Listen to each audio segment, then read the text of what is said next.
नमस्कार. या गीता संध्या वर्गात सर्वांचे मनापासून स्वागत करते. संजय उवाच एव मुक्त्वा, मूवरती आघात कारण पुढे जोडाक्षर. ऋषी आणि एकदा सांगा जोडा हे आघात म्हणजे काय? आघाताची व्याख्या काय? पूर्वतयारी. बरोबर. ऋषिकेशं, शच्या अनुस्वाराचं हलंत ङ, कारण पुढे ग आलाय. ग हा क वर्गात येतो. क ख ग घ ङ हे अनुनासिक. गुडाकेश, विसर्गाच्या पुढे प फ क ख आल्यास विसर्गाचा अर्धा उच्चार करावा. नयोत्स्य, योवरती आघात कारण जोडाक्षराची पूर्वतयारी. जोडाक्षर आहे पुढे म्हणून. इति गोविंद, आता परत इथे बघा वीवरती अनुस्वार दिला आणि पुढे द आहे, तर अनुनासिक काय येईल? त थ द ध न, म्हणून हे अनुनासिक जोडलेलं आहे. संस्कृतमध्ये बऱ्याचदा अनुनासिक जोडलेलं असतं, त्याचे नियमही वेगळे आहेत, पण त्यात इतक्या खोलात आपण शिरणार नाही आहोत. इथे आघात येणार नाही. गोविंद मुक्त्वा, मूवरती आघात. तूष्णीम, तूवरती आघात कारण पुढे जोडाक्षर. श्णीच्या अनुस्वाराच्या पुढे ब आलाय. ब हा प वर्गात येतो. प फ ब भ म हे अनुनासिक. बभूवह, हलंत लिहिताय फक्त. हलंत म. संजय उवाच एव मुक्त्वा ऋषिकेशं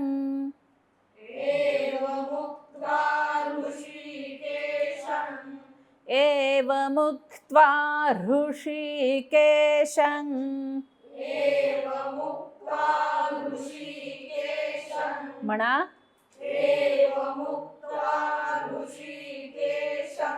छान.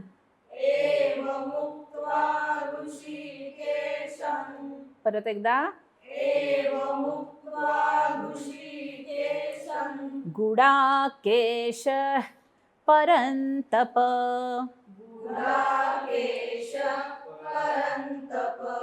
गुडाकेश परंतप.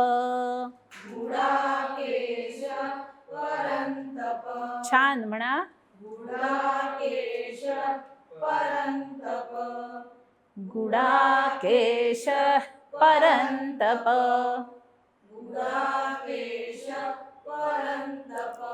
एव मुक्त्वा ऋषिकेशं गुडाकेश परंतप.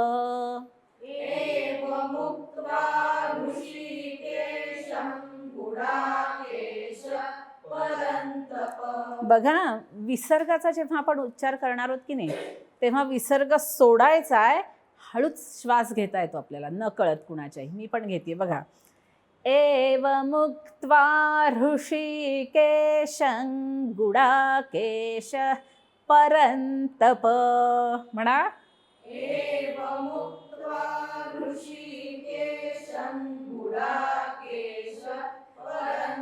आला घेता. म्हणा.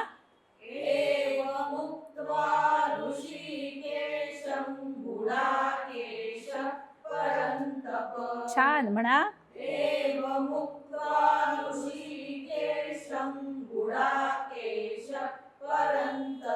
परत एकदा.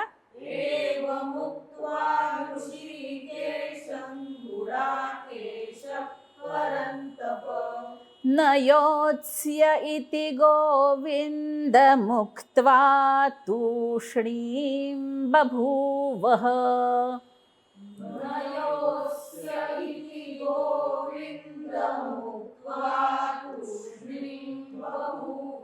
बघा, तू दीर्घ, श्णी दीर्घ. नयोत्स्य इति गोविंद मुक्त्वा तूष्णीं बभूवः.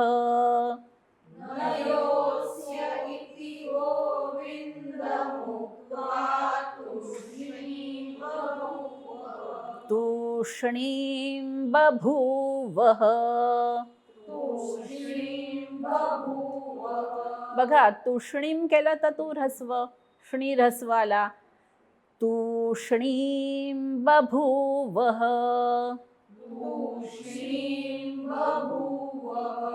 न योत्स्य इति गोविन्दमुक्त्वा तूष्णीं बभूवः.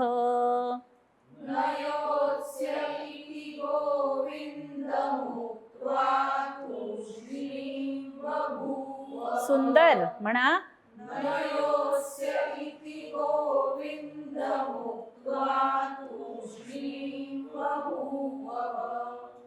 न योत्स्य इति गोविन्दमुक्त्वा तूष्णीं बभूवः. छान म्हणा एकदा.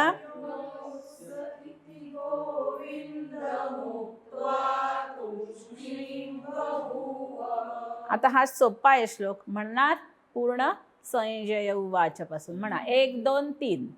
संजय उवाच एवमुक्त्वा ऋषिकेशं गुडाकेश परन्तप. छान. नयोस्य इति गोविन्दमुक्त्वा तूष्णीं बभूवः. हा काही तूष्णीं बरोबर छान म्हणल्या. हा इथून जरा आवाज. मुक्त्वा तूष्णीं.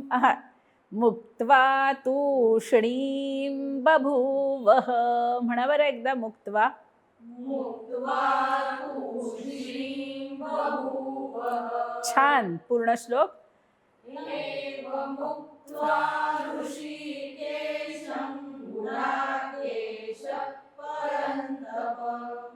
नयोस्य इति गोविन्दमुक्त्वा तूष्णीं बभूवः. सुंदर म्हणा.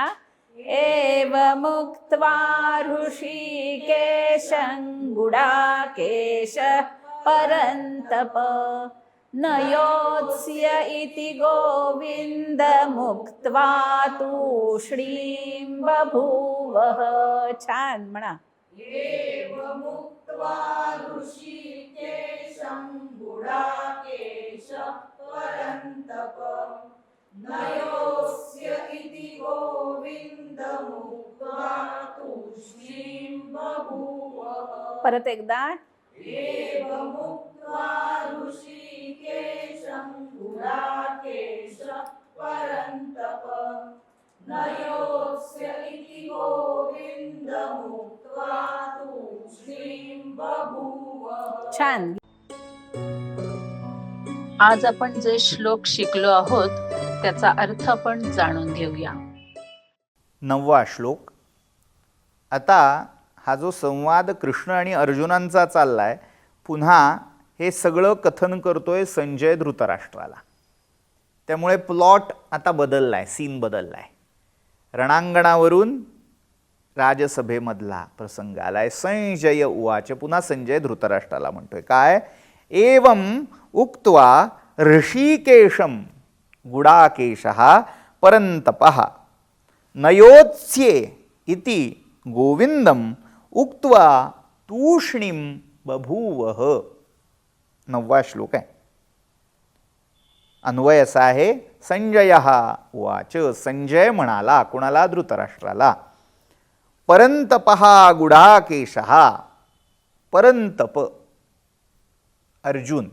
गुडाकेश आणि परंतप ही दोन्ही त्या अर्जुनाला वापरलेली विशेषण आहेत. पर म्हणजे शत्रू. शत्रूंना ताप देणाऱ्या, शत्रूंना भयावह अशा अर्जुनाने. कसा. अर्जुनाचं अजून एक विशेषण किंवा नाव आलंय गुडाकेशः. गुडाका म्हणजे निद्रा. गुडाका म्हणजे ज्याच्यामुळे इंद्रियांना, बुद्धीला मोह उत्पन्न होतो अशी स्थिती. थोडक्यात मोहजन्य अवस्था, मुग्धत्वाची अवस्था किंवा निद्रा, प्रमिला असे वेगवेगळे अर्थ आहेत. थोडक्यात ज्याने आपल्या निद्रेला, आपल्या मोहाला, आपल्या आतल्या वेगवेगळ्या वासनांना जिंकलेलं आहे. मोहाच्या क्षणांना, मोहामागे धावण्याच्या प्रवृत्तीला जिंकलेला आहे असा अर्जुन. म्हणून गुडाका ईशहा, गुडाकेचा ईश, थोडक्यात स्वतःच्या निद्रेवर, इंद्रिय वृत्तींवर ज्याने आधिपत्य प्राप्त केलंय, ईशित्व प्राप्त केलंय, थोडक्यात ज्याने स्वतःला जिंकलंय असा अर्जुन. शत्रूंना ज्याने जिंकलंय तो, आणि स्वतःच्या वृत्तींना ज्याने जिंकलंय, निद्रेला ज्याने जिंकलंय असा तो अर्जुन. कोणाला म्हणाला? ऋषिकेशम एवं उक्त्वा. आता इथे तो अर्जुन जर शत्रूंना जिंकणारा, स्वतःच्या वृत्तींना जिंकणारा, जितेंद्रिय, निद्रा जित निद्र असा असेल, तर ज्याला विचारतोय तो भगवंत केवढा मोठा, म्हणून तिथे भगवंताला विशेषण वापरलं किंवा भगवंताचंच नाव आहे ऋषिकेश. मराठीमध्ये गल्लत घालतात लोक. काय करतात? गडबड करताना ऋषिकेश असा शब्द लिहितात. ऋषी, ऋषीतला ऋ आणि त्याच्या पुढे केश म्हणजे ऋषीचे केस असा त्याचा ओढून ताणून अर्थ घ्यायला लागेल. पण इथे मूळ शब्द आहे ऋषिकेश. ऋषिक म्हणजे इंद्रिय, ऋष्यंती किंवा हर्षं करोति इति ऋषिकम.